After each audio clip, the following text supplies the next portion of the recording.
Okay, so we are live. Alright, so Bismillahirrahmanirrahim. So hari ni kita akan on this video session, on this Google Meet session, kita akan buat 3.3 selection.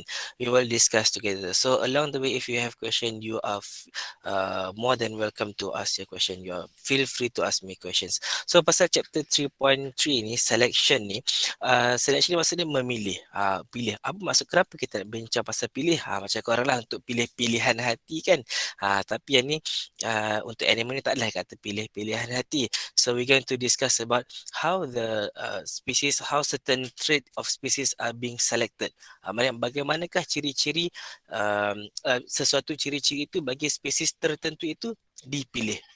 Macam tu maksudnya terpilih. Macam contohlah mungkin some animals yang sihat dan kuat sahaja yang terpilih, yang lemah tidak terpilih. So how does that happen? Okay, so itulah yang akan kita bincangkan. So here is the learning outcomes. Okay, so 3.3 selection. So you are required to be able to define selection. So kalau define tu ni lah kena menerangkan dia tapi tanpa explanation. Okay, yang ni baru explain. Define tu macam menyatakan definition je lah. Macam tu. Kalau explain ni kena terangkan dengan sebab dia. Two types of selection, natural selection and artificial selection. So remember, if the keywords ada keyword explain, dia boleh ditanya dalam soalan essay. Okay. Selection. Selection is the choosing of individual by man or nature permitting it to live. So keyword dia adalah permitting it to live. Maknanya membenarkan dia untuk hidup. And choosing of individual by man or nature. Man ni maksud manusia lah ataupun dengan secara semula jadi. So itu adalah keyword for selection ni tadi. Okay. Those selected are able to live longer and to reproduce. Ini adalah konsep survival of the fittest. Siapa yang paling fit, siapa yang paling kuat atau siapa yang paling sesuai untuk terus survive di situ akan terus hidup, survive. So maksud survival of the fittest ini tak semestinya paling kuat, yang paling gagah, paling sadar untuk akan terus hidup. Tak juga. Maksudnya siapa yang paling sesuai untuk hidup di kawasan tersebut, environment tersebut. Okay, next ni adalah table of selection. Maksudnya selection can occur in two ways. Okay, the first one is natural selection pula. And the other one is artificial selection. Artificial selection ni kita boleh tahulah is by man-made, maknanya manusia ini punya kerja lah. Kalau natural selection secara semula jadi. Kenapa jadi selection je? Okay. So under natural selection, dia ada tiga method lah. Sama ada stabilizing selection, directional selection, disruptive selection. Manakala kalau bawah artificial sama ada inbreeding atau outbreeding. Ni kita akan tengok sekejap lagi. Okay, so natural selection dari segi definitionnya, it is the mechanism of evolution. Sudah ada keyword dekat situ sikit lah. Mechanism of evolution in which members of the population that have certain favorable traits. Favorable traits ni maksudnya ciri-ciri advantage dia, ciri-ciri kelebihan dia. Become adapted to the environment. Adapted to the environment ni maksudnya dialah yang sesuai, hidup sesuai untuk environment dia. And those traits are passed on to the next generation. Maksudnya ciri-ciri tersebut akan dipas kepada generasi seterusnya. Okey, kita tengok lagi next explanation dia. So ni tadi dah bagi tahu dah.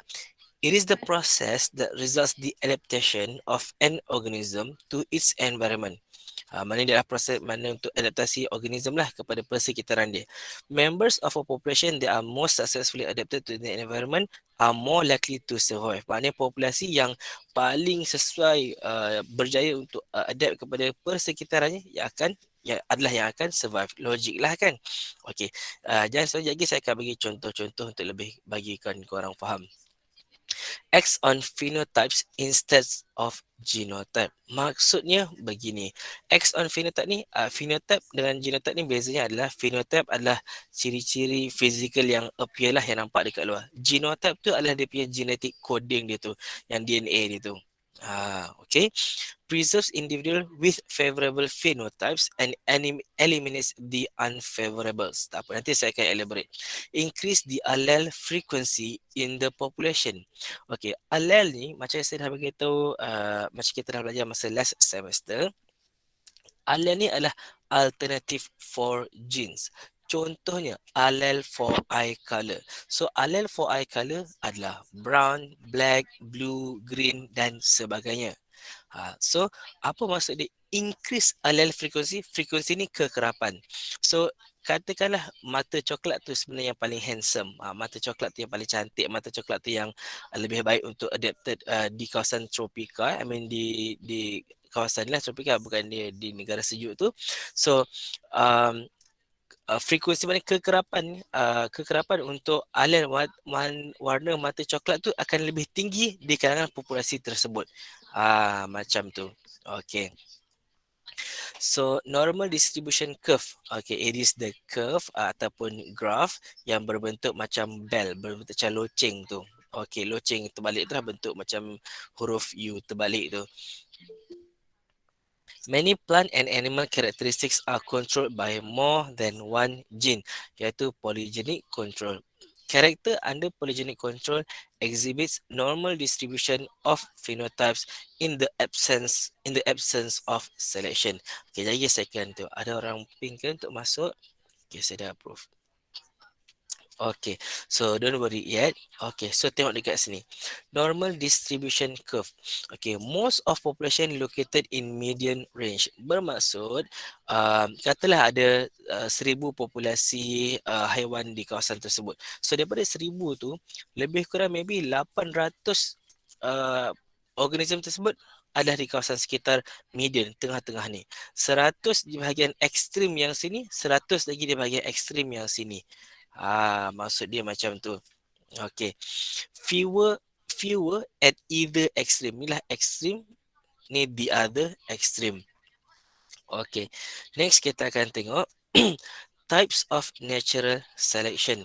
So, jenis-jenis natural selection. So, sekarang ni kalau if you confuse kita tengah nak bincang pasal apa, tengok ini adalah slide yang sebelumnya. Slide yang ini. Okay, so saya copy paste dia punya slide tu untuk bagi korang sentiasa ingat. Okay, so kita masih bincangkan pasal selection, but now we are going to discuss about natural selection. So we are going to discuss very soon specifically with one of these, stabilizing, directional and disruptive selection. Okay, so now we are going to the first one, which is stabilizing selection. Okay, it lies on the name. Dah ada dah pada namanya sendiri pun. Namanya stabilizing. Bila masuk stabilizing tu, dia makin menstabilkan bentuk. Bentuk apa? Bentuk graf. Okay, apakah bentuk grafnya? Bentuk graf tu kan bell shape tu kan. Macam ni kan bentuk yang normal, yang biasalah, yang keadaan normal biasa. Bila stabilizing tu, maknanya dia makin membentukkan macam bentuk bell tu lebih stable. Maksud lebih stable tu bukan lebih stable segi structure, maknanya lebih mengukuhkan bentuk tersebut. Maknanya lebih banyak individu yang berciri-ciri median, berciri-ciri pertengahan ini. Maksudnya, katalah saya ambil satu trait, satu ciri-ciri iaitu apa ya? Contohnya berat badan. Berat badan. So, kalau secara normalnya adalah garisan ni original population yang ada garisan putus-putus ni. So original population ni let's say lah ada ramai juga yang berat sangat ringan, sangat kurus, yang ni berat sederhana yang ideal. Ada banyak juga yang berat yang melebihi berat badan lah. Okey, terlebih berat. Okay, so somehow orang makin ke arah untuk berat yang ideal. Maknanya yang kurus sangat pun tak nak, yang besar sangat pun tak nak. Orang semua nak sado-sado, cantik-cantik, fit-fit saja dekat sini. So itulah maksudnya. So menjadi stabilizing selection. Tapi tadi saya hanya bagi contoh pada orang. So dalam silibus, dalam bagi kita nak bincangkan sekarang ni, kita tak sesuai untuk membincangkan contoh tu. Kita ada contoh-contoh dia sendiri yang korang kena tahu. Tadi tu saya bagi secara hint asas sahaja. So, kita akan gunakan term-terms ini. Operates in stable environment. Maksudnya dalam keadaan yang stabil lah. Environment tu tak ada perubahan yang banyak. Nature selection acts against both extreme.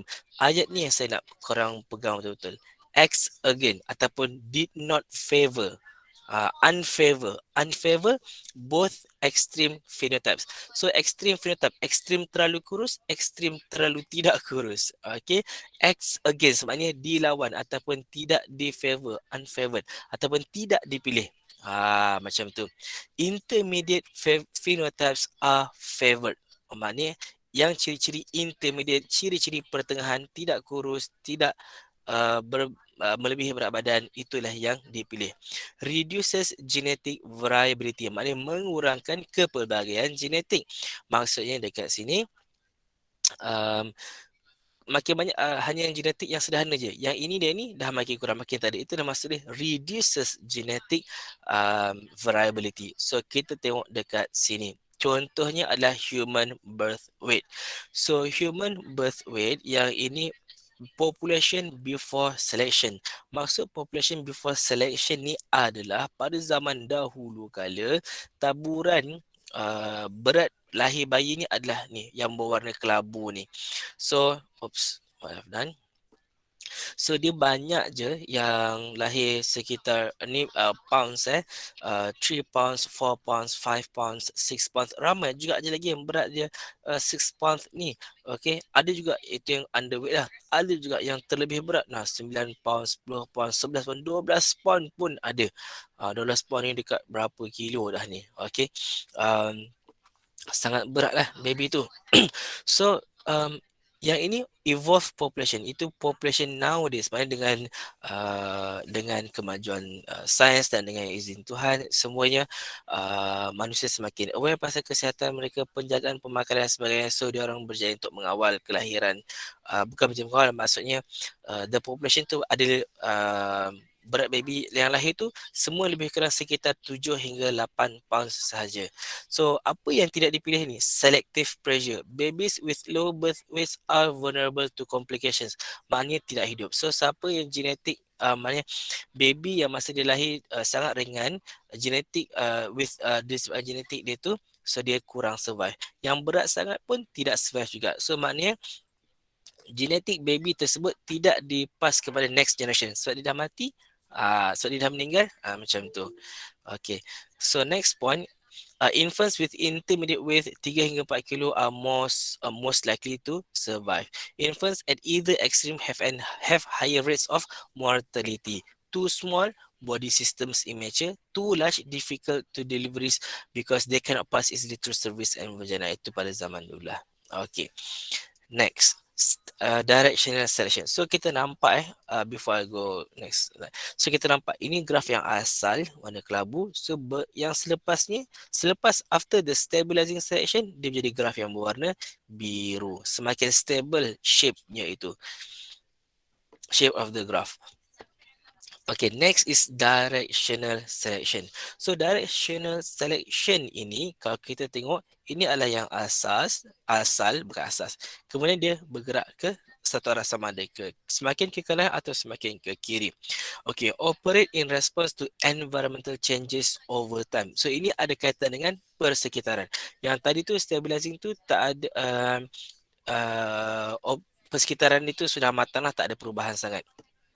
Okey, ini ada perubahan dari segi persekitaran dia. Nature selections acts against one of the extreme phenotype. Salah satu phenotype saja yang di acts against, maknanya tidak dipilih. Dan hanya satu lagi, another extreme phenotype is favored. Also will reduces genetic variability. Maknanya hanya salah satu saja yang dipilih. So kita tengok contoh dia. Example-nya adalah Biston bitularia, this peppered moth. Peppered moth ni adalah kupu-kupu, ni lah kupu-kupu yang besar ni. Okay. So adalah disebabkan oleh industrial melanism. Industrial melanism ni, okay, cerita dia sebenarnya macam ni. Pada zaman dulu, sebelum zaman industri, pokok-pokok yang di mana kupu-kupu ni hinggap berwarna cerah, warna putih. Tapi disebabkan zaman industri zaman dahulu yang banyak menggunakan arang, kilang semua menggunakan arang, nak bakar kereta api gunakan arang, kereta pun bakar gunakan arang. So banyak pokok-pokok tu berubah menjadi warna gelap. Nampak ni ada asap-asap, lepas tu pokok-pokok menjadi warna gelap. So what happened is that Asal usulnya Biston bitulara ni ada yang warna cerah, ada yang berwarna cerah, ada yang berwarna gelap. So sepatutnya dalam taburan yang hampir sama rata. Okey. So tetapi bila disebabkan industri tu yang makin banyak yang hidup adalah yang berwarna gelap. Sebab apa? Kalau yang warna cerah ni dia hinggap pada batang yang gelap ni, dia serang dimakan oleh burung. So burung boleh nampak dia dengan lebih mudah dan lebih untuk dimakan. So itulah maksud directional selection. Elok-elok asalnya ada lebih kurang jumlah yang sama rata, gelap dan cerah. So one side sahaja, maknanya akan ada yang gelap sahaja yang lebih banyak. Sebentar. Okay. So ni saya dah sebut tadi, originally light peppered moth predominates mana yang menguasai kawasan itu. Industrial revolution causes pollution, trees become blackened by soot. Soot ini jelaga and lose their lichens. Lichens tu ada punya lumut dia. Light peppered moth is more visible to predators seperti burung. Dark peppered moth had better chance of survival. Macam tu. Macam ni nampak. Yang warna putih ni lebih senang untuk dinampak kan. So dia mati. Ni adalah lichen, tompok-tompok lichens. Lichens tu macam kulat-kulat, macam yang cerah lah. Okay. So next, yang example yang kedua untuk directional selection, big sizes of Galapagos finches. So big size ni adalah saiz separuh untuk burung finch dekat Kepulauan Galapagos. Okay, so during drought, mana musim kemarau, small soft seeds were in short supply. Large hard seeds were plentiful. Maknanya dekat Kepulauan Galapagos tu, semasa musim drought ni, musim kemarau ni, biji benih yang kecil dan lembut tak ada, short supply. Yang biji benih yang besar dan keras banyak. So burung finch with larger and deeper beaks were better able to crack and eat larger seeds. So dialah yang survived at higher rates than finches with smaller beaks. So macam tu. So ini akan makin mati. So yang makin banyak adalah yang bersaiz big, paruh yang lebih besar. Macam tu. So after El Nino event, El Nino ni maknanya musim hujan sahaja kan. Small soft seed become primary food source. Smaller finches with average size beaks were favoured. Lepas tu itu pula were favoured. Tengok dia punya graf ni dah semakin ke kiri. Yang ni pula yang tak hidup. Nampak dia banyak taburannya ke sebelah kiri. Kalau yang ni taburan ni banyak ke sebelah kanan yang bersaiz besar. Macam tu. So next is disruptive selection. Tadi directional kita dah tengok dah, yang ni nombor 2 ni. So now kita nak bincang pasal disruptive selection. So directional, namanya pun directional, directly ke kanan ke atas, makin ke kiri, ke this extreme ataupun to that extreme. So for disruptive selection, shape asalnya adalah macam ini, gara-gara putus ni. So dia hancurkan, di disrupt structure, shape of bell shape ini tadi menjadi macam menjadi macam camelback structure. So shape itu being disrupted. So sebab itu dipanggil sebagai disruptive selection. Okay. Occurs when there is extreme changes in the environment. Berlaku perubahan ekstrim pada persekitaran tersebut. Okay. Nature selection acts against the intermediate phenotype. Bermaksud selection itu not favor ataupun tidak memilih ciri-ciri pertengahan. Hanya favors both extreme saja. Sama ada yang ekstrim sini ataupun ekstrim sini untuk hidup. Promotes genetic variability. Kenapa dia kata promotes genetic variability? Yang ini saja yang promote genetic variability, kepelbagaian. Sebab apa? Sebab dia makin banyakkan yang ciri-ciri ini dan dia makin banyakkan ciri-ciri ini juga. Causes divergence of distinct groups of individual within a population. Maknanya menyebabkan divergence of groups of individual dalam populasi tersebut. Kita tengok contohnya. Again, big size and shapes of Galapagos finches. So untuk okay, korang nanti lah makin lama akan selalu akan nampak contoh Galapagos finches. Kenapa Galapagos finches ni banyak di study? Sebab memang dia adalah spesies yang banyak common lah untuk di study dan mudah untuk diperhatikan. Dan kebetulan juga dekat Kepulauan Galapagos ni dia ada banyak kepulauan yang kecil. So sebab itulah dia ada sumber makanan yang berbeza. Okay.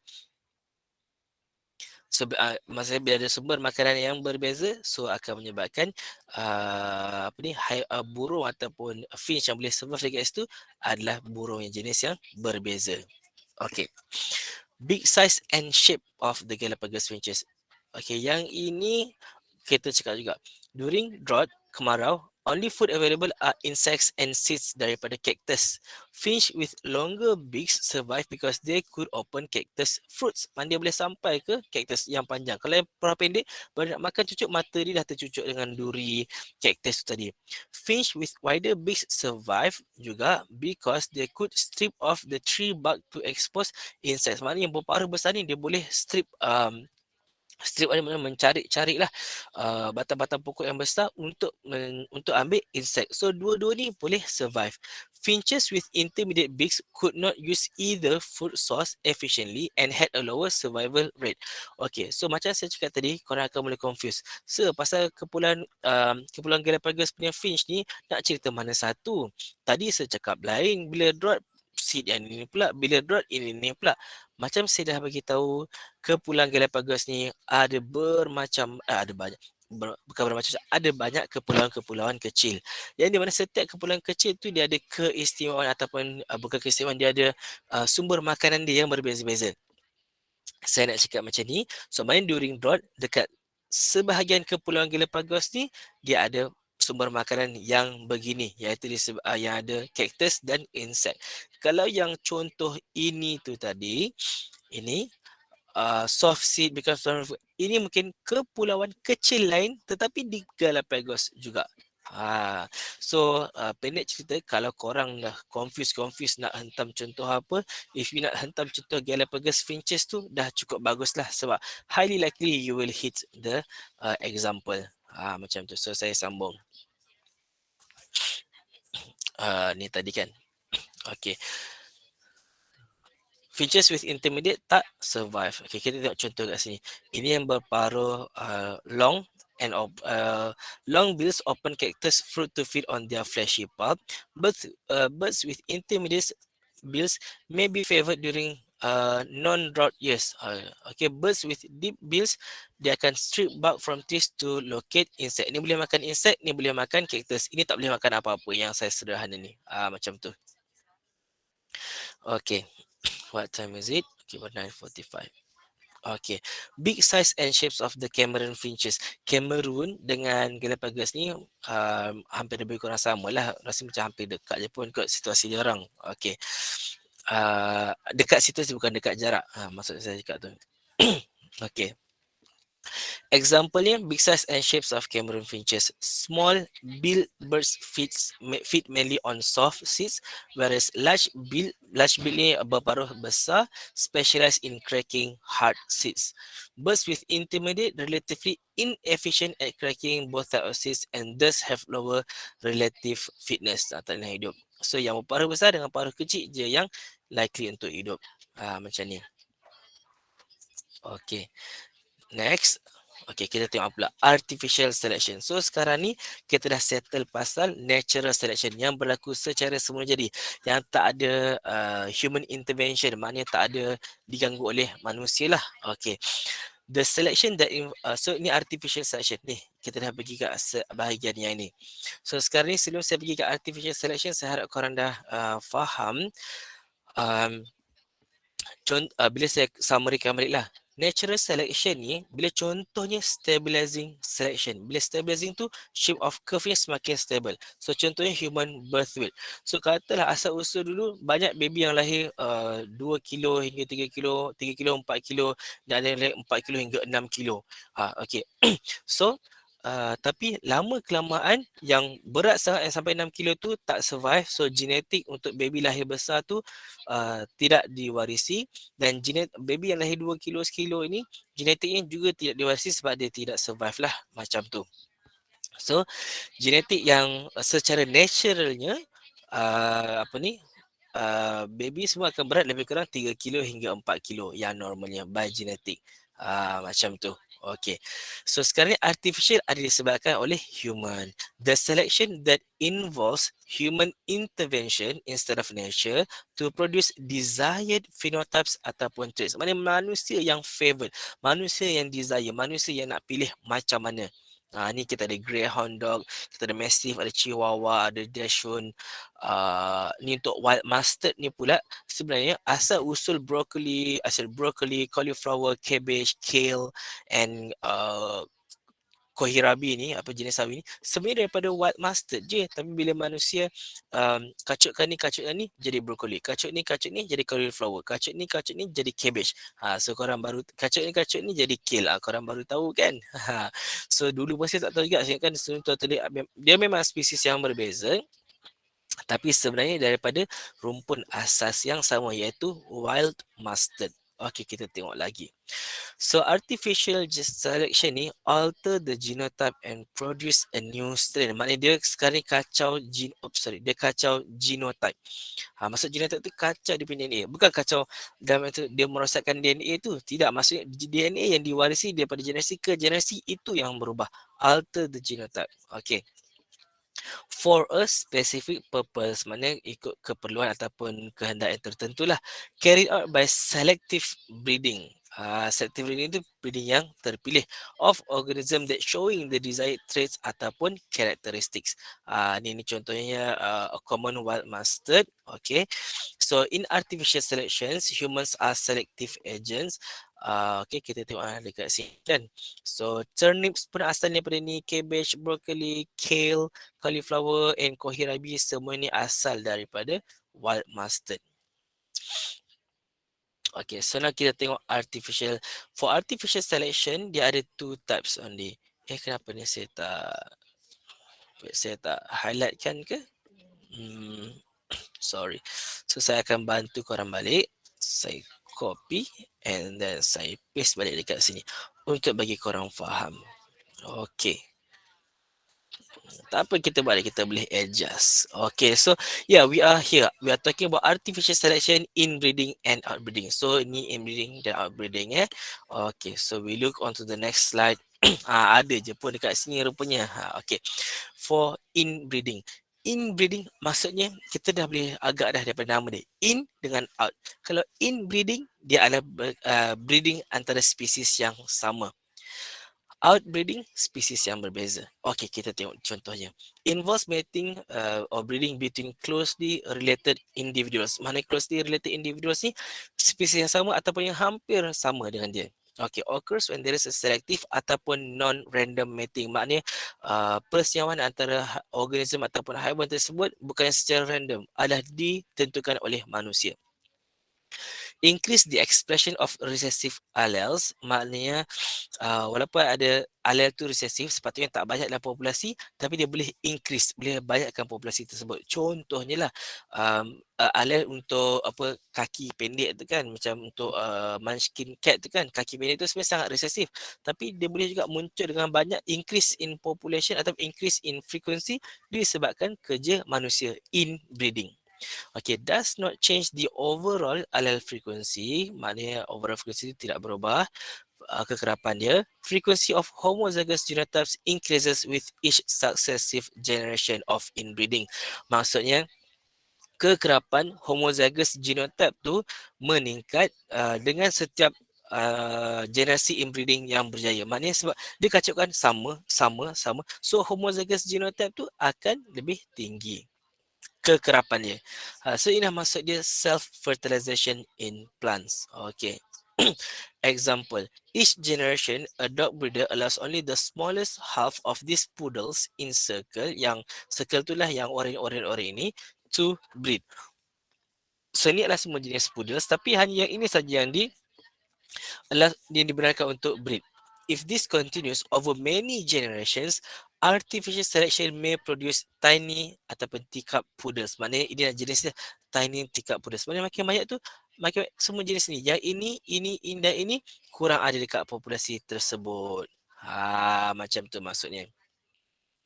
So effects of inbreeding, a species may not be able to adapt to changes in the environment. Maknanya spesies itu kalau ada berlaku perubahan pada environment, dia mungkin tak boleh nak adapt dengan berjayanya lah. Contohnya, katalah kucing. Okey, kucing ni kalau dekat Malaysia ni kucing bulu pendek je. Tapi katalah makin kelamaan hanya kucing bulu panjang saja yang orang bela, orang kira orang bela kan. So tapi bila musim panas berlaku, so semua kucing yang katalah masa tu dekat Malaysia semua kucing adalah kucing bulu panjang, semuanya mati, semua tak survive. So maknanya spesies kucing tu terus tak survive, mungkin terus hilang, terus lenyap. Itu maksud dia. Not be able to adapt to changes. Kalau yang sebelum ni ada kucing bulu panjang, ada kucing bulu pendek. Katakanlah berlaku kemarau, kucing atau musim panas yang melampau, kucing bulu pendek masih lagi survive. Spesies tu masih lagi ada. The species may have genetic diseases associated with their breed. Maksudnya mungkin kucing yang bulu panjang ni dia akan always ada penyakit genetik yang dia bawa sekali. Macam tu. They may exhibit reduced fertility or higher mortality. Reduced fertility ni kekurangan fertility in Malay, kesuburan ataupun higher kadar kematian. Inbreed individuals have lower fitness, maknanya tak fit. Tak fit tu mungkin kurang cergas lah. So juga boleh disebabkan inbreeding depression. Okay, so ni non-inbreed mice, inbreed mice ini weeks after release. Ini adalah weekly survival. Yang inbred mice ni banyak yang tak survive. Yang ni lebih survive yang natural, yang normal. Okay. Okay, so ni contoh lain. An Amish migration to Pennsylvania in 1744, two members of the new colony shared a recessive allele for Ellis Van Creveld syndrome. As a result of many generations of inbreeding, Ellis Van Creveld syndrome is now much more prevalent among the Amish population than in the general population. Apa maksud ini? Maksud inbreeding ini adalah dia hanya membiak sesama dia orang saja. Apakah Amish migration? Amish ni adalah satu group of manusia dekat Amerika tu, kaum Amish, dia migrate ke Pennsylvania pada tahun 1744. Two members of the new colony shared a recessive allele. Maknanya bermula dengan satu populasi yang sangat kecil, dia orang share recessive allele Ellis Van Creveld. Ellis Van Creveld syndrome ni tangan dia jadi macam ni. Ada extra jari ni macam ni. Okay. So as a result of many generations of inbreeding, Amish population ni dia ada satu amalan yang di mana dia orang hanya boleh breed sesama dia orang, dia hanya boleh kahwin dan mating sesama dia orang sahaja. So itulah berlakunya inbreeding lah dekat dia orang. So dekat dalam population dia orang tu Ellis Van Creveld syndrome ni semakin tinggi. Sepatutnya kadar terjadinya Ellis Van Creveld syndrome ni adalah sangat rendah, tapi dekat kalangan dia orang sangat tinggi sebab dia orang asyik breeding ataupun hanya berkahwin sesama mereka saja. Outbreeding. Mating or breeding between unrelated or distantly related individuals of a species occurs when there is random mating, increase the proportion of heterozygous individual. Okay, heterozygous tu mana yang heterozygous individual yang bercampur-campur lah, dominant dan recessive tu. Okay, the progeny ni anak dia may have greater potential to adapt to environmental changes. Okay, sebab dia ada banyak genetic variability tu kan. They usually show more genetic variation. Baru je saya sebut mereka pelbagai genetik mereka tu tinggi. Outbreed individuals have higher relative fitness. The hybrids usually have new and superior phenotypes, lebih kuat. Okay, ini adalah contoh outbreeding. Okay. So ini adalah spesies yang pertama, Olpam dura, ni Olpam piscifera. Ini low oil tapi fruits do not drop easily. Maksudnya buah dia ni tidak menjadi relai jatuh ke tanah dengan mudah. Dia stay saja di pokok. Do not drop easily. Yang ini pula, piscifera ni pula, minyak dia tinggi tetapi dia senang jatuh. Maknanya baru nak mula ranum masak je dah gugur-gugur jatuh. So tak boleh nak dituai, nak di harvest. So mix breed antara dura dan piscifera, dapatlah tenera yang ada high oil and do not drop easily. Itu adalah jenis baka sawit yang ada sekarang ni lah dekat Malaysia ni yang banyaknya. Okay, so itu adalah contoh upbringing. In detail saya akan belajar pada next semester insyaAllah. Okay, bukan next semester, next bukan semester apa ni, next betul lah, next 2 semesters, macam tu. Okay, semasa dengan STS. Okay, so ini adalah summary untuk selection. We have natural selection and we have artificial selection. Untuk natural, ingat balik sama ada dia nature itu menyebabkan populasi itu menjadi stabilized, ataupun nature persekitaran itu menyebabkan directional ataupun disruptive. Yang ini artificial adalah kerja manusia. Okay. So natural selection versus artificial selection, this will be our last slide. Okay, dia berbeza dari segi selection agentnya siapa, nature ataupun human. Selection of parents and event, for event type. Product of selection, mana hasilnya tu apa dia. Okay, so sampai itu sahaja. Okay, untuk sesi ini. Kalau ada soalan boleh tanya saya. Alright. Okay, tapi saya akan tutup dulu sesi recording ini. Okay.